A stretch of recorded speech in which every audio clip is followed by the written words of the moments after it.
আমি এই হাদিসটির প্রেমে পড়ে গেছি। আপনি যখন নীরবে ঘরে বসে কান্না করেন, আল্লাহ তখন ফেরেশতাগণদের উদ্দেশ্য করে বলেন, কোন জিনিস আমার এই বান্দার চোখে পানি আনলো? ফেরেশতাগণ বলেন, আপনার বান্দা সুখে নেই, আপনার বান্দা অনেক দিন হাসেনি।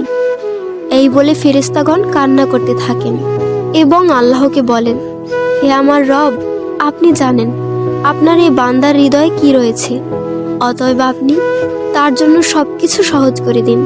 আল্লাহ বলেন, আমার এই বান্দা এমন কিছু জীবন থেকে হারিয়ে ফেলেছে যা সে অধিক ভালোবেসেছিল। অতএব আল্লাহ বলেন, আমি শপথ করছি, আমার বান্দা তার জীবন থেকে যা হারিয়েছে এর চেয়ে উত্তম জিনিস তাকে এনে দেব, যা দেখে দুনিয়া ও আখিরাতের সবাই বিস্মিত হবে। আলহামদুলিল্লাহ।